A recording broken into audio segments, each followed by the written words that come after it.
Well, greetings, everyone. Good afternoon from Michigan, the United States. My name's Ryan Damerow. I serve as the Chief Operating Officer of TIRF, which is the International Research Foundation for English Language Education, and I welcome you to this DDG webinars, or excuse me, the DDG Fellows webinar. Of course, DDG, I think everyone on the call knows by now, as you're probably interested in learning more about the Doctoral Dissertation Grant offered by TIRF. Let me introduce first the DDG Fellows initiative that TIRF has been working on for the last year or so. So relying on a number of our past grantees, TIRF is forming a cohort of DDG Fellows who are going to help TIRF advance its mission in a number of different ways. The purpose of the Fellows program is to support a community of scholars around the world and to help them communicate, collaborate with one another, as well as draw on the expertise of these scholars to help strengthen the foundation, as I was just saying. So today is one of our first formal events where we have 6 past DDG awardees joining this call in to help answer what we designed to be kind of a casual meet and greet, get some of your questions answered that you might have in the lead up to the DDG application deadline later in May.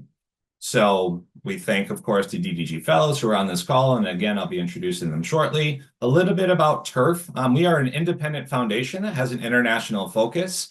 We seek to improve the landscape of English language education through research. And how do we do that? We do that in a number of different ways. So first, commissioned research. We have worked with different organizations and funding bodies over the years to produce research on a number of different areas like English at work and digital language teacher education, among other topics. One of our newest resources that we have available is done in partnership with National Geographic Learning. It's called the TIRF Insight Series. These papers are free to download. We've covered topics to date, such as social emotional learning and a couple of others. So we also provide a number of resources for language educators that are free. Our most popular one are reference lists, which are stored as Word documents on our website. We cover more than 250, almost 260 topics, I believe now. They are curated by Kathy Bailey, Dr. Kathy Bailey, former TIRF president and still a trustee of ours. She's on the call today too. Saw her pop in the room. Greetings, Kathy. And then also we accomplish our mission through professional services like our program reviews for global language centers. We also have TIRF Talks, in which we provide professional speakers on a range of topics. We have research mentoring services and then different types of consultations that we work with clients on. And then finally, leading into the last area, our grants, award, and prizes, or as I like to call them, our GAP programs. We're going to get into the DDG program in just a second, of course.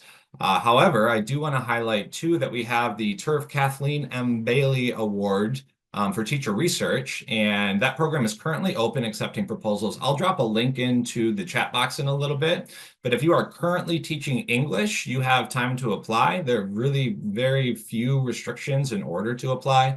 The proposal deadline is Monday, June 9th. We award up to $1,000, and we provide mentoring opportunities from TIRF as well as part of that program. So it's really a great program. You don't have to be a doctoral student.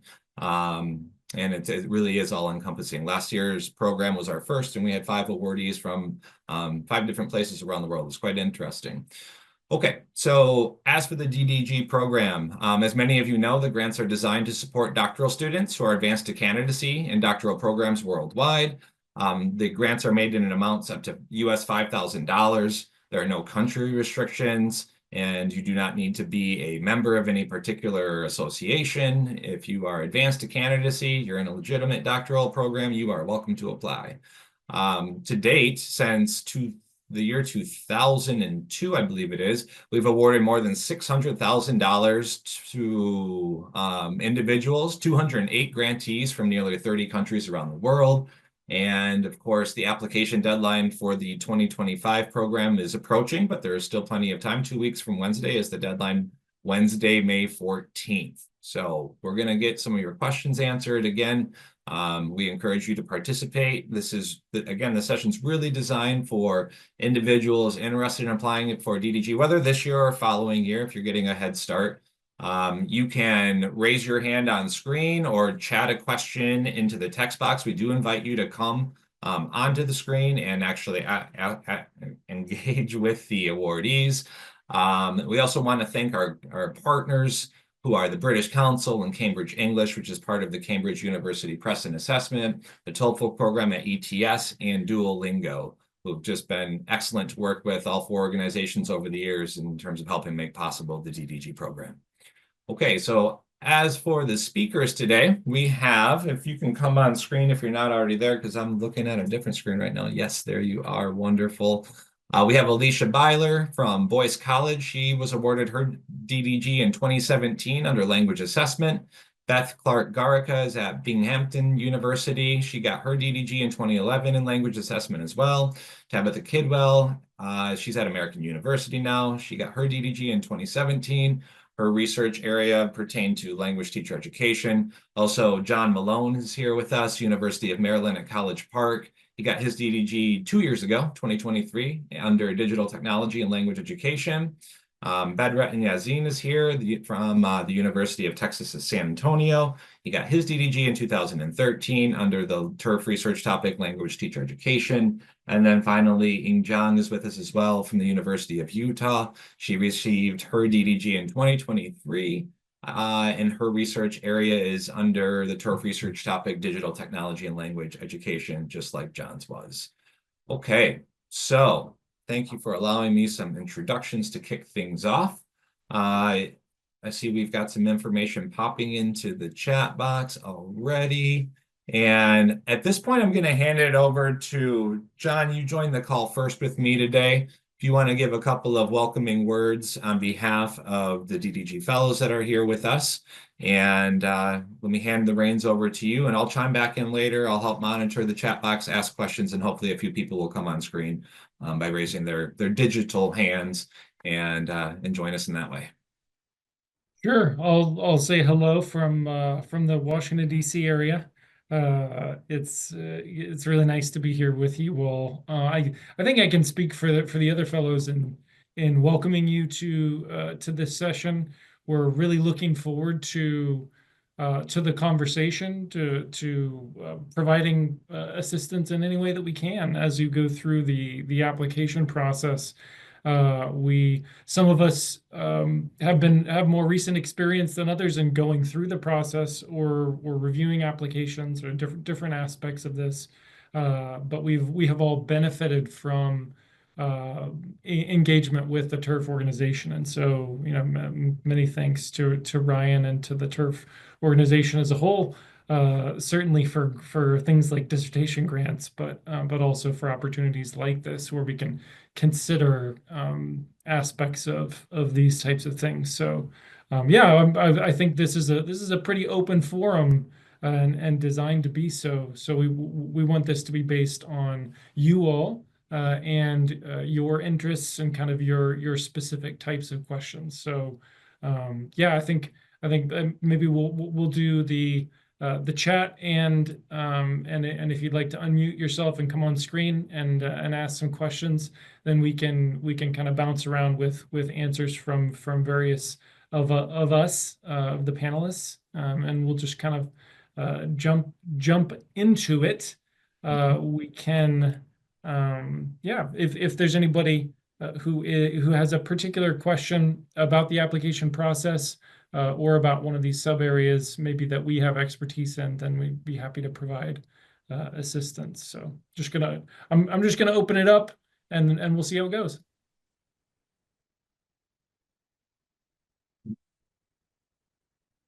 Let's give everyone a moment and to see if we've got a brave first person who wants to join us.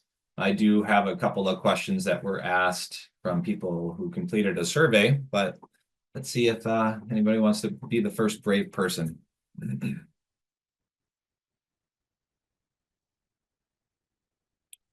All right, so Helen spoke up here. She's asking, is it possible to apply for DDG in data analysis stage?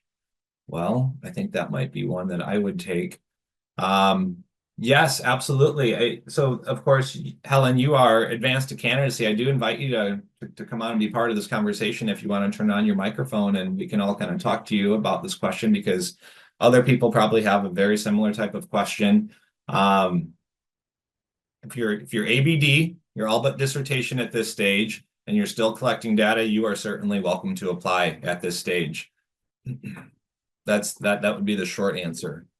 Do you want to target your question?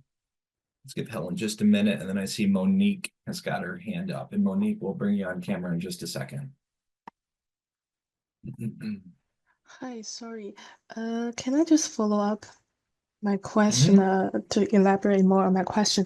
So, my stage is that I just collected data after a field work, and my question is it possible to apply for the funding so that I will be able to increase my sample size, to collect more data with more participants? And also, is it possible to use the money for attending training courses in data analysis? Because my institution doesn't provide any advanced statistical analysis courses, so that I may need to go elsewhere, like to another university, etc., for training opportunity. So that's the case. Just want to have a clarification of how the money can be used. Thank you. Sure. And to the fellows here, I'll take a first turn at answering her. But if you wanted to elaborate on what I'm about to say by adding some details that you might remember from how your budget funds were used and how you wrote your budgets, that could also be useful. So Helen, yes, indeed, you can certainly use the funding in the data collection phase, including paying your participants to expand your sample size. That is not a problem. What you can't do is go and get yourself reimbursed for expenses that you've already incurred. So unfortunately, those expenses would be your own to bear. However, certainly expanding your sample size is something that you can use the funding for. As for professional development, you can write that into your budget if you like. Our reviewers and then the TIRF leadership who will take a look at your budget before funding decisions are made will make a decision about that. But professional development opportunities typically are things that we do fund. And in addition, certainly you can use up to $2,000 on professional development opportunities, like disseminating your research at conferences, at a TESOL or AAAL or whichever conference you plan on going to. So there is a fair amount of funding for those PD type purposes. I'm not so sure I fielded the type of question, the specific question that you just asked a moment ago, but it certainly is something very useful. And that if I were you, I would write it into my budget and then let the reviewers and the TIRF leadership take a look at it. So any of the fellows want to pick up on things that you may have, similar to Helen's question? And if not, that's okay. We can move on to Monique. I can actually make a comment here in terms of what I did for budget. So at the point when I submitted my application, I had funding secured for like 40 participants, but the application for TIRF, the vast majority of my budget was specified for participant payments, and so that actually I was able to triple the size of my participant population. I had specific theoretical motivations for wanting that or kind of that goal, but this funding was particularly tied to the amount of funding that I wanted to be able to pay participants what I thought they deserved, but also expanding the participants that I could actually collect from. So it was hugely beneficial to me, but that was the vast majority of my budget. Yeah. Sure. Just to echo what John said, I mean, the majority of my budget also went toward incentives for participants, which made the study so much more robust. And I could not have done that without the support of the DDG. So, and let me just take a moment to congratulate all of you for having arrived to the ABD level. That's exciting, and to be in a position where you can apply for these grants. Congratulations for that and for your ambition of pursuing additional funding toward your study. Exciting times.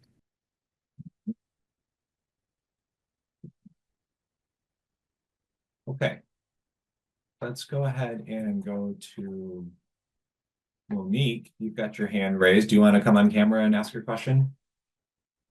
Sure. Yeah, I'm going to voice it, but also if it's helpful to read it as well, I'll put it in the chat. So my question is, to what extent does TIRF take into consideration funding that applicants have already received, either within their institution to support their dissertation or external? So I can address that one first. But then, John, I think you were in a similar position, so maybe I'll call on you, and of course, anybody else who wants to speak up as well. So Monique, yeah, it's a good question. So we do ask for you to declare other sources of funding that you have received for your doctoral work. However, just because you have received funding from your institution or another organization is certainly not going to limit your potential to get the DDG. TIRF is interested in funding excellent future scholars and excellent research. So assuming you compete well in the program against the other applicants, then certainly you've got a really good chance at getting funding. We're not going to limit your funding simply based on the fact that you've received funding from other organizations. John, did you want to say something a little bit more, perhaps in your case? Yeah, I could. When I applied for TIRF, I had several other grant applications out, and I did receive some of that funding that was able to grow what I was able to do in terms of participant data collection, but then also dissemination of the findings, like those kinds of things, of going to conferences and that type of stuff. So just because I had received some funding, I just specified how much I had at the point when I was applying. It's like, this is the reason that I'm applying for more from TIRF. Yeah. Anybody else want to add anything? Alisha? Yeah, I would just add too that I think when you have the other funding sources, just even being specific in your budget with what you would be using TIRF funds for and being able to be really precise about how that money would help you in addition to that which you already have, I think would be excellent for your application.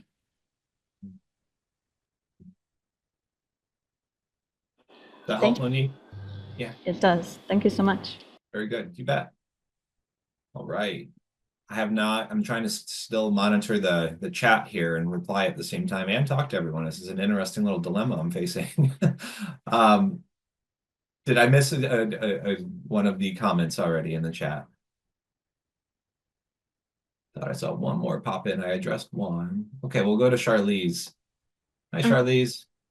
Hi, my question is, if I have already complete my data collection, am I still eligible to apply? Because back then I did not have funding, so I couldn't pay my participants. Like, yeah. Thank you. Having had completed your data collection does not prevent you from being eligible to apply at this time. If you were writing up your dissertation at this stage, then you would likely be too far along to apply. Well, it's always on a case-by-case basis, and things happen within the time frame of doing your DDG. A lot of people set their mark on, it's now May, and let's say somebody wants to apply, but then they think they're going to graduate, doctorate in hand, in June or July. You are definitely too far along to apply at this stage, or in that kind of situation. However, if you had just completed your data collection, you're soon approaching writing up your dissertation, and then perhaps not going to plan on submitting until May, at which point you would defend, so a year away, you would want to apply. Although you couldn't be reimbursed, as I mentioned earlier, for some of the expenses that you incurred throughout data collection phases or whatever translations that you may have done, if your data required that, just for an example, you would still be able to apply for the travel budget and for the dissemination of your research at different conferences. So again, being too far along is sometimes a difficult question that we try to address in the FAQ portion of TIRF's website. There's at least one item about that, but there could be others. In this case, Charlize, I would think that you would still be eligible to apply. I would encourage you to apply. If you wanted to say when you intend to submit your doctorate and defend, that might help add a little bit more context in your case. Thank you.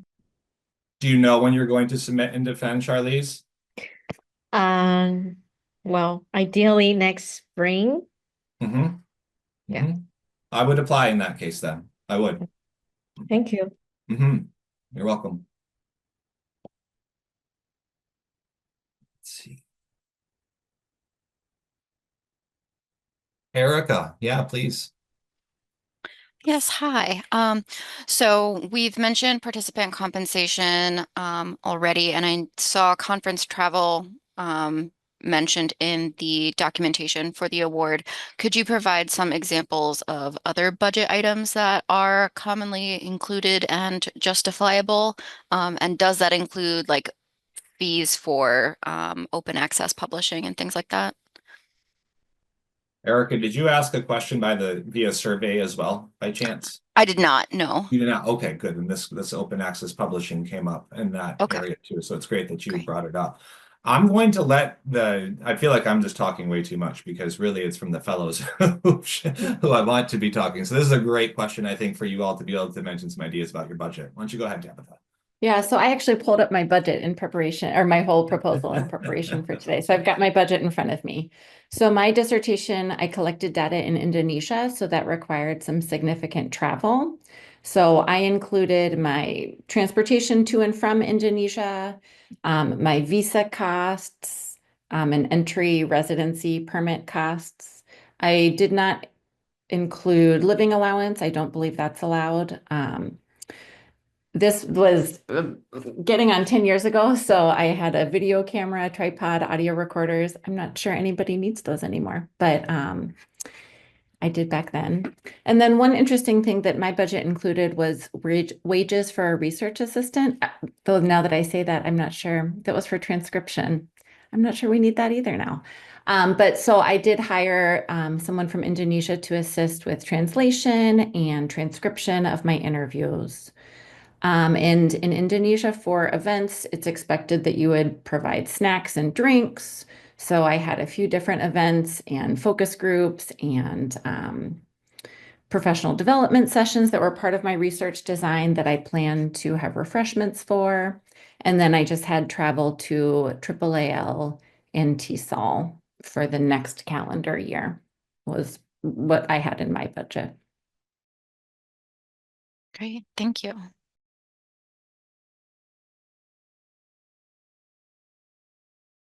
Ying or Bedrettin, do you want to add anything if you can remember what you put in your budgets, just to give you a turn here on the microphone? Yes, absolutely. So the vast majority of my funding went to personnel, including recruiting participants who were Chinese TFL students located in China. And also I used the funding to recruit 2 raters to rate their data. And because my dissertation focused on examining the influence of playing a digital commercial game on L2 learners' pragmatic competence, and another big portion of my funding was regarding the subscription fees for the digital game, which was World of Warcraft. And also I used some of the funding for dissemination, for example, doing presentations at conferences such as the TESOL International Convention. I also looked at my budget earlier, Tabitha. It's this like old document, and anyway, so a couple of things that I put are also like they may not pertain to our current technological advances. I'm gonna tell you the ones that are here that might still be relevant. So I put participant compensation for interviews. I had like 6 participants and I did like 3 rounds of interviews, and they spent a lot of time with me. So I wanted to just, compensate them for their time. And also I was doing classroom observations in different schools in Maryland. So I put some gas mileage for my car because I needed to drive like, 15 minutes or sometimes like 40 minutes drive to get to the school where I would do my classroom observation. I also added some transcription support because I had a lot of interview data, which I needed someone's help to get them transcribed. So I put that in my budget too.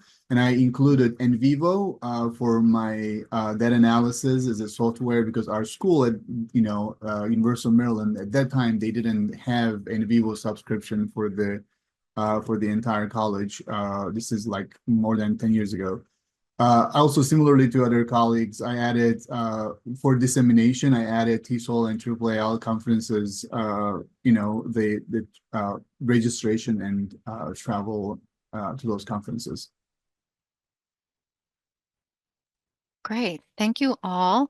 I do have one follow-up to that. So if we are not, we haven't yet had the opportunity to submit proposals for upcoming conferences, so we're not sure if we're accepted. Can we still include that in the budget?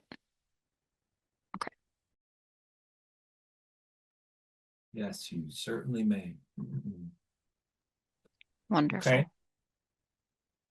Good. So I'll address Soju's question here that just got typed in.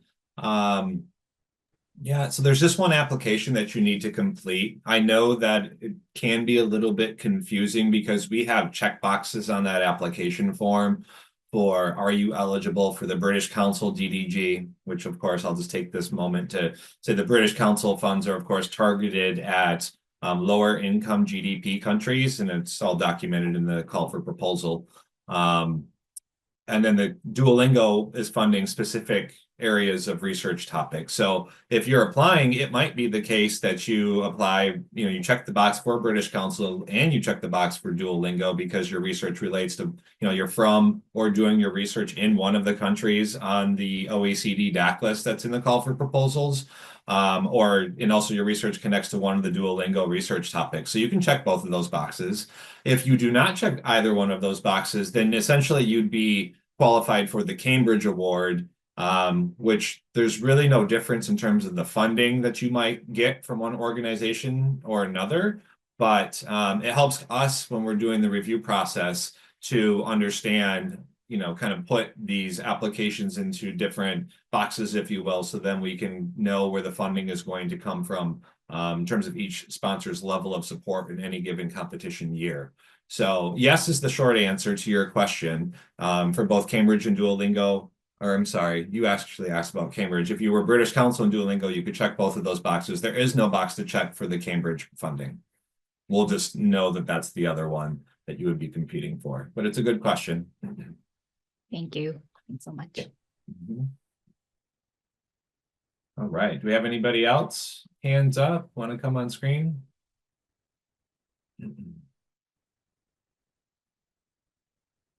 All right. Let me ask one that will just be open-ended. What did you find was one of the more difficult or challenging parts of writing up your proposal?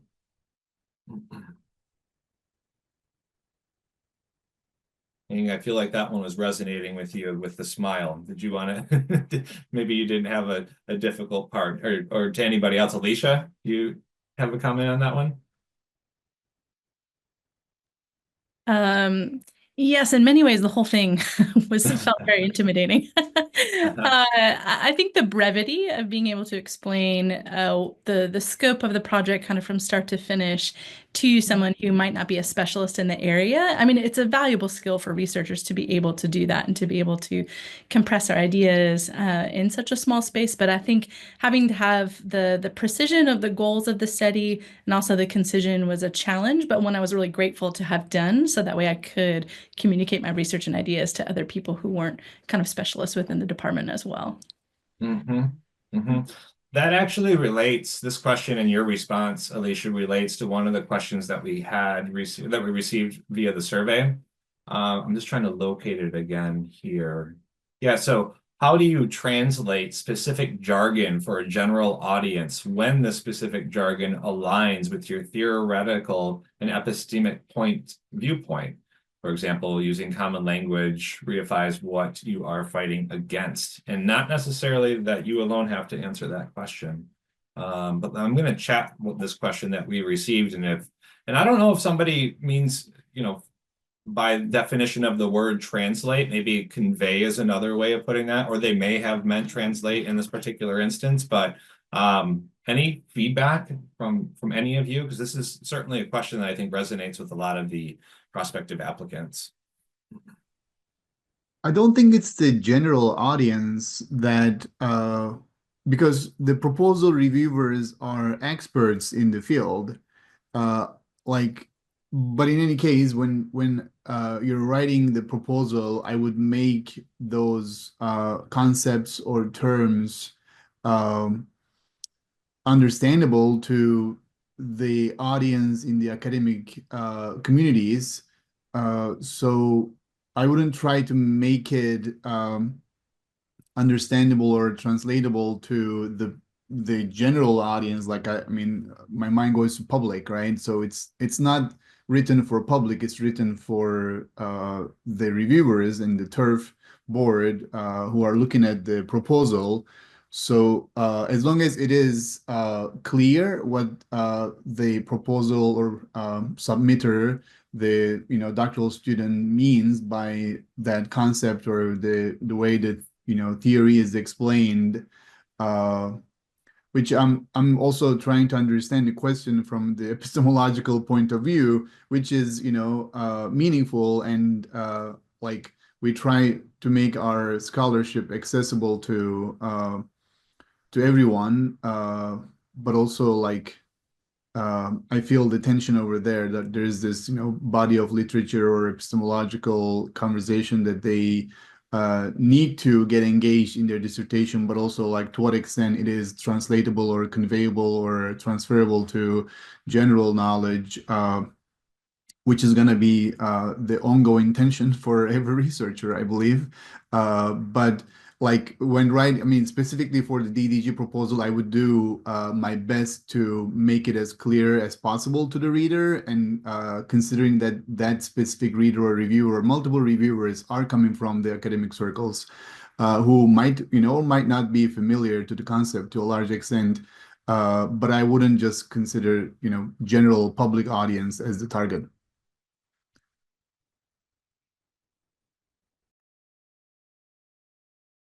Any other thoughts on that particular query? Yeah, I think I have two hopefully brief comments on this. One on the jargon would be something that was helpful for me as I thought about the audience for writing, was looking at the descriptions of the topics, and making sure that the language that I was using to describe my study aligned with that. Obviously thematically, but even in the type of language that's used, that was a good kind of baseline reference point for me as I wrote it up.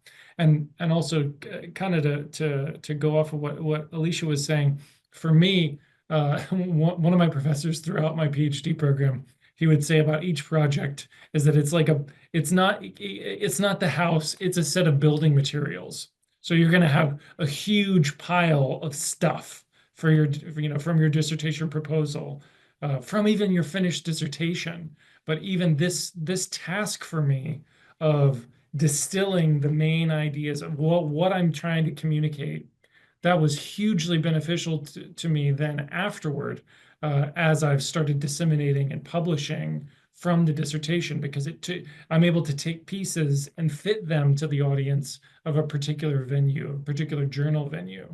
And so this is kind of this in a microscopic kind of way, on a small scale way. It's good practice for what you will be doing. At least that it was in my case. I was going to add on about that too. In my case too, it was not only good practice, but having the DDG application complete, I reused pieces of it. I don't know, once you finish your dissertation, you have to create, summaries of 5 pages, 10 pages, 20 pages for different organizations for different purposes. It's so annoying. And it's so nice to have this initial document that you can build off of for at least some pieces of that. So that's another benefit. It's so painful to do the application, but it's really, really beneficial for your own thinking and for your own future writing, regardless of getting the grant, which we all hope you do.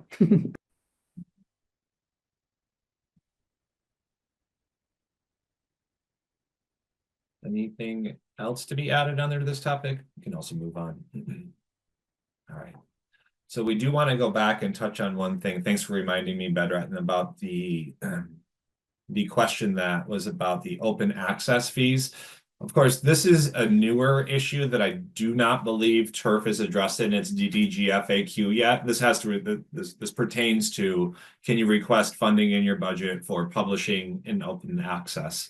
And I believe the answer would be yes, but I'm sorry to say that I don't have a firm response from the Research Advisory Committee of TIRF, which oversees the DDG program. I would view it as another type of dissemination expense would be my first reaction. And I think logically you could request the funding. My strategy to you, as I guess TIRF will need a little bit more time to catch up to the state of our field in terms of these types of fees that are now being floated out to interested authors. My advice would be to include that expense. And if you were, of course, we award amounts up to $5,000. So that means that $5,000 is the max. It is not uncommon, and we do not view it unfavorably if you request more than the max. So if you wanted to, I mean, you won't get that funding, of course, but if you would like to put in there the open access publication fee, then that's just more information for us to understand the sets of expenses that you're working with, and then still be able to make some funding decisions based on those things, should you be in the running to receive an award. So I hope that addresses that. We'll move on. Vanita, so nice to see you here today. Yes, please go ahead with your question. Hi, I just had, I mean, I think I'm a little far away from doing this right now, but I still had a question with that hopefully is an extension of the previous question. So what's the nature of communication with TIRF, not with the TIRF reviewers specifically, but with TIRF in case if there's some kind of misunderstanding or probably some concepts are not clear, because my topic has things to do with verbing the words. So that's my concept, something that I'm developing in my study, and that might not be very clear until and unless I go really to some kind of depth in explaining those concepts. So maybe the study is worthy, it's a nice study and probably will get the grant, but still there's this like probably talking to someone might clarify things. So is there scope to do that with TIRF when you apply for these things? I would say this is as close to that kind of access point that you would get. TIRF remains a relatively medium-sized organization, but growing. And now with the help of our fellows, we certainly are having more multipliers in some of the questions and the ability to answer some of the questions we might receive. But the DDG call for proposals, and especially the application form, states a certain number of page numbers that have to be followed. Has not been asked yet, but I will say a little tip for everybody who's on this call today is to definitely adhere to the page guidelines for each section when you're preparing your application. So with that said, Vanita, people can always ask questions, but because the reviewers are the ones who are really going to, so there's 2 reviewers for every proposal, unless we need a tiebreaker of some sort or a different perspective, we might bring in a 3rd reviewer, and that we do make publicly known. But to that end, it's those reviewers' assessment of individual proposals that are going to lead to the final outcomes. Of course, coupled with, in the very end, how funding allocations are made from TIRF's budget on any given grant year to the sets of proposals that we are looking at funding. So there's no special kind of like access or ability to have a conversation with one of those reviewers. That would kind of create a tipping of the scales, perhaps, that would give more information than what we state transparently would be how the review process is handled. So I guess the short answer is no. Unfortunately, there's not an opportunity to explain in more detail beyond what you can convey in your application. Okay. Thank you. You're welcome. So Ashley, yeah, great question here. So Ashley's got a question in here. You can see in the chat box, everybody. With the upcoming deadline in mind, what are the panelists' top pieces of advice for applicants?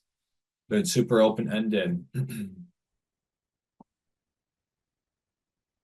I would say try to get a version complete early enough that you can get feedback from a few different people.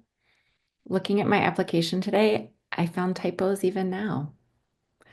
I guess it wasn't too egregious. I got the grant, but beyond just typos, it's so helpful to have additional perspectives.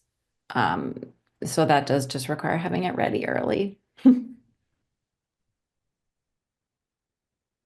I would say that you should be in really close touch with your letter writers. I forget how many people need to write letters for you, but you need to give them time to write a really thoughtful letter that's connected to your study, that can really support your study from another perspective.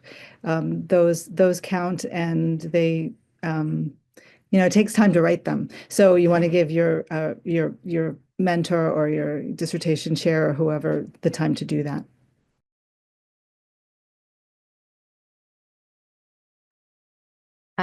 So when I prepared my DDG application, I adopted this approach. The abbreviation was AIR, the AIR approach. So A stands for alignment. So when you write your DDG application, make sure that your dissertation aligns with TIRF's broader mission and research topics. For example, my dissertation, as mentioned earlier, examined the influence of digital gaming on L2 pragmatics learning. So that that was under the category of digital technology. So that one is super important. And I stands for innovation. So you want to talk about how innovative your dissertation is, and it's closely related to your lit review. So when you discuss previous studies, make sure that you include seminal works and also recent studies, and those identify gaps to showcase that your dissertation is innovative to fill a certain gap in the literature. And the last tip is about rigor.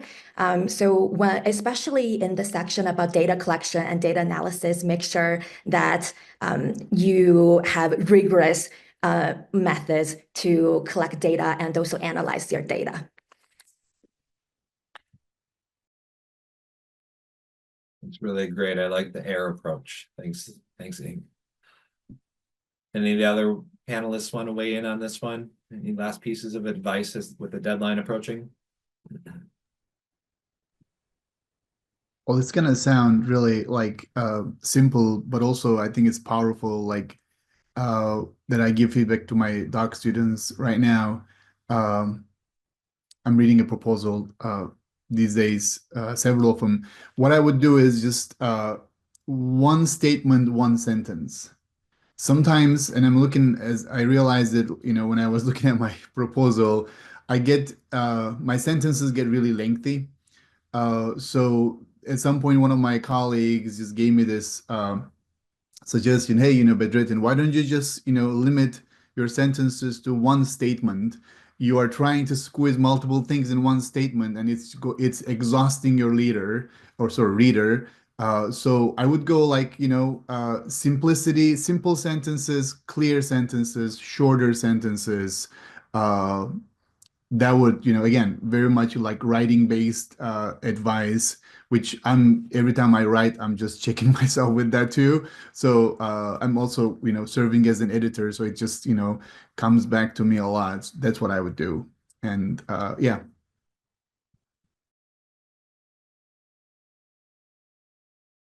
Yeah, I think I have one adjacent piece of advice, if you can, is maybe someone who doesn't have knowledge in your particular area of expertise would be a potential person who could also read.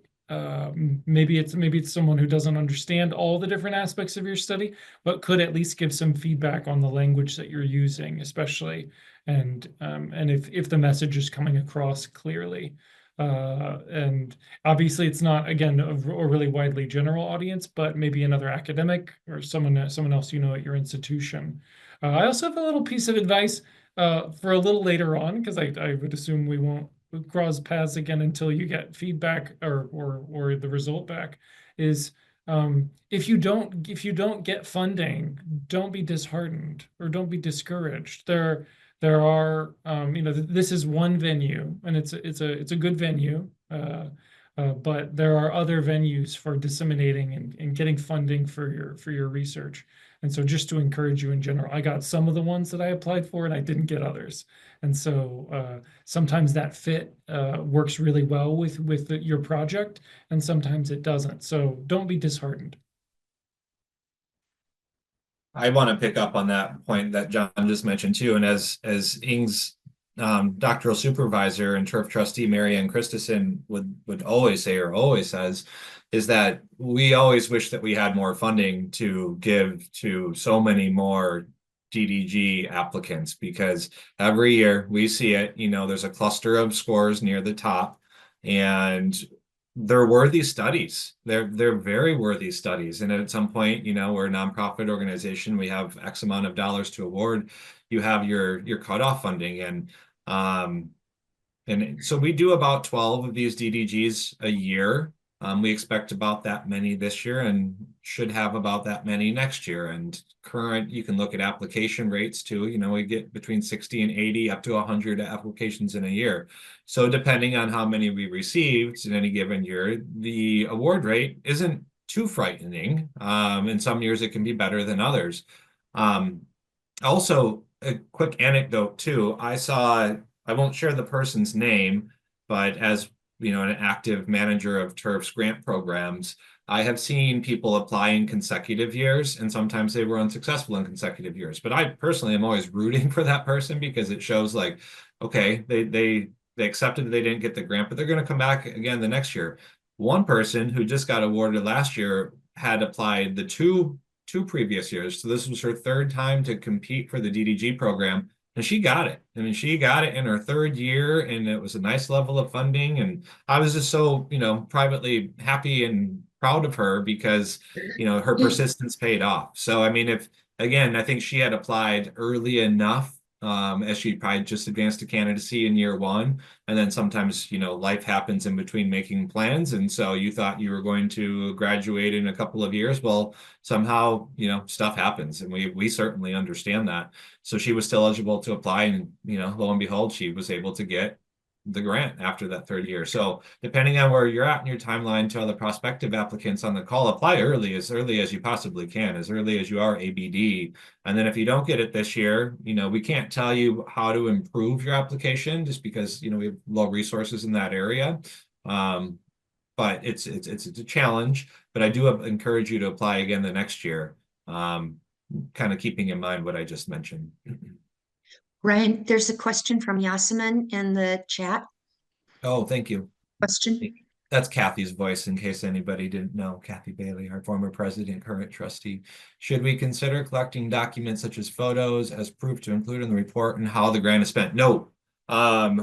When you finish your final report for TIRF, you produce a budget, a short summary. Usually it's about half a page, maybe maximum 1 page, of some brief details of how the funds were spent. So essentially you're saying, you know, air travel to Utah because you went to TESOL, and you just list out the cost of that. Same thing for the lodging and the cost of registration, and then data collection stuff. It's always nice to see it grouped together. If like dissemination is one theme and then you've got data collection as another. But no, you don't need to collect photos. You do not need to save receipts. You just need to provide that summary at the end.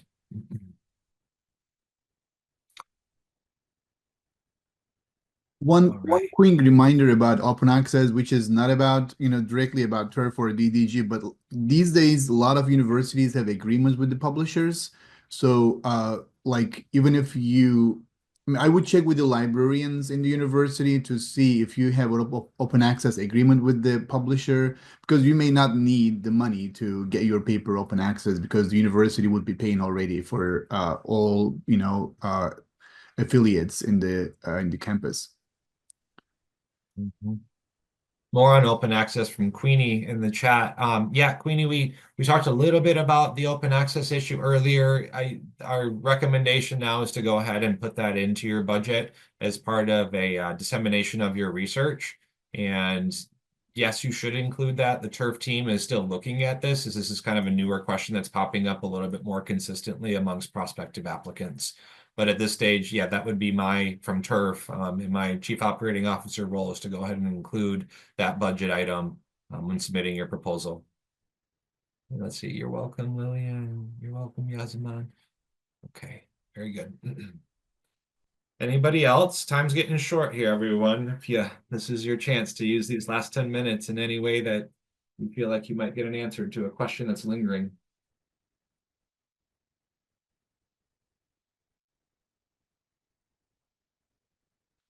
I will pick up on, I think, something that was asked earlier. Just looking at a couple of documents here.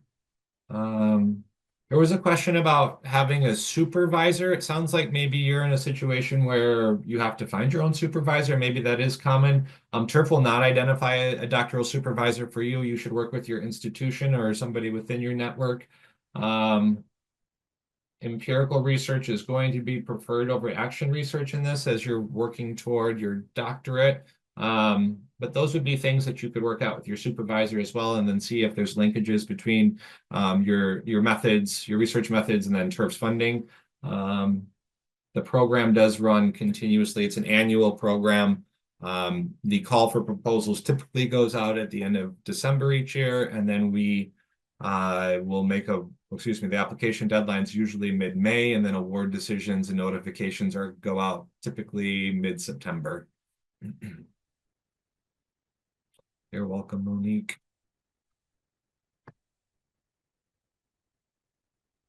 If nobody has any further questions, I would encourage, if any of you panelists have an ideas, I know we already talked about final tips or advice or words of encouragement or any miscellaneous thoughts that maybe we haven't addressed quite yet.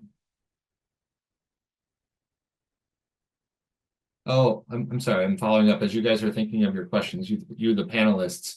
How is the program going to be run? So this question was actually being asked by Hannah, who's on the call. Well, Hannah, I don't know if there's a little bit of confusion. I'm going to drop my email address into the chat box for you and for everybody else. Why don't you go ahead and write to me, and I'll try to sort out some of these questions that you've got. So then in that case, I'll turn it back over to the panelists to see if they have any parting comments, unless a question pops up again.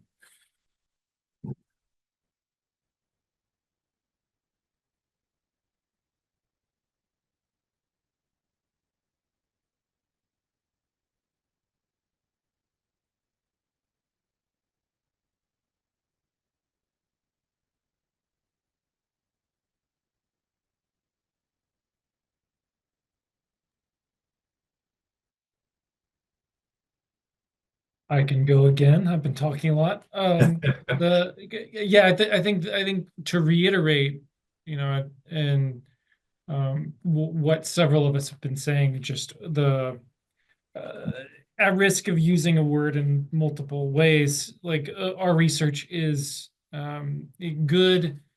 Doctoral research is going to be translational and translated, so you're going to be taking it into lots of different contexts, and so doing this kind of an exercise, it takes time and it feels risky, and it's uncomfortable. What Alisha was saying earlier definitely resonated with me in my experience in writing up the proposal, but it is a really useful exercise in terms of distilling in your mind what the main kind of takeaways you want your audience to have from what your work is doing, and your goal for it. So yeah, I just encourage you to do it.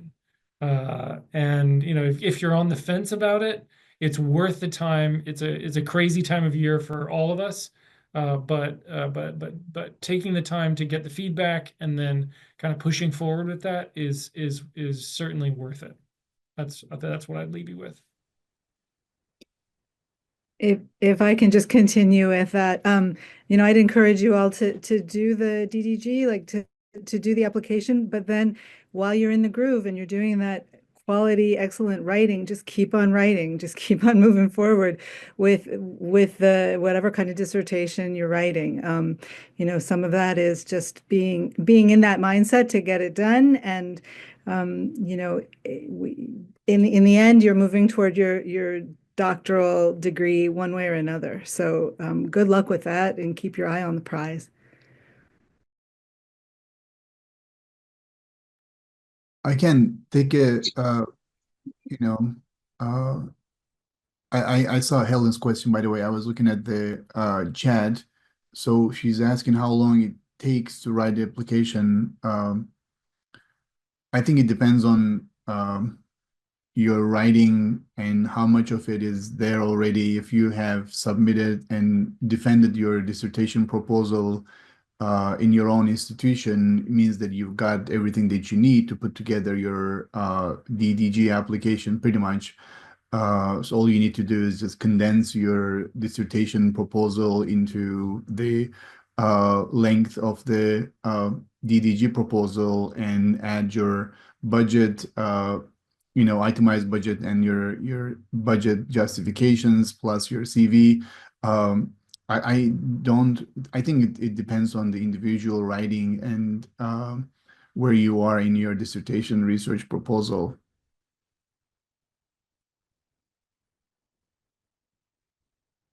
But I would start sooner than later. I think that's the message in the room today. Like, start working on your application sooner than later, and then ask your supervisor or your PhD advisor to take a look at it. Perhaps, if they have the chance, they can take a look at it multiple times after you write it and revise it.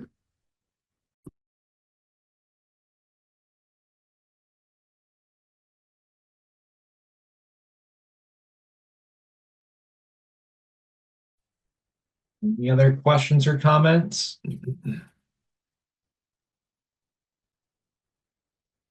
Well, we've talked through all of the questions that we received via our survey as well. I believe that we've addressed everybody in the chat box. Also, if we missed anything, go ahead and re-chat that question that we didn't get to.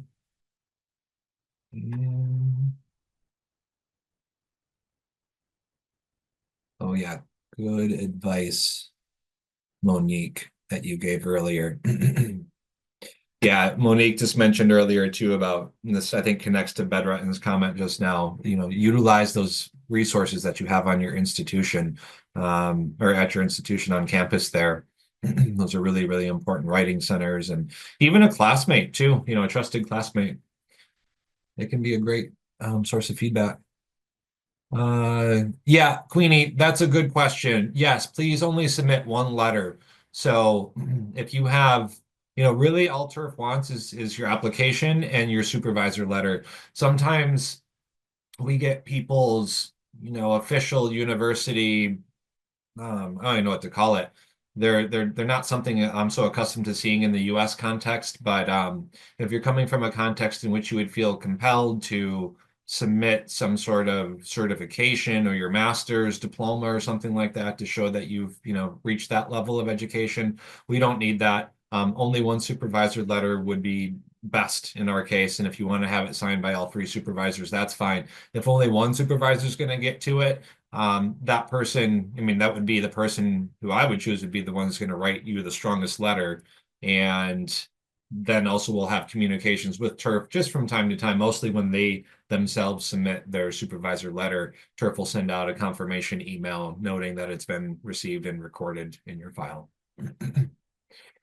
All right, well, with that, I'd really like to thank all the attendees on the call today, and especially the panelists as well. You all took out an hour from your schedules, and you worked with TIRF to help prepare for this session, so thank you so much. Again, this is our first webinar from our DDG Fellows team, and we hope to be able to offer some more interesting resources and webinars in the future, so stay tuned to TIRF for more information. Reach out to me if you like by email. I sent my email address earlier, and ask questions. I'll do my best to answer those, perhaps not quite as eloquently as our panelists did today, but we're always around to help you answer questions and get any information that could be relevant to the DDG program. So thank you, everybody. You all have a great week, and we look forward to seeing your DDG applications submitted soon.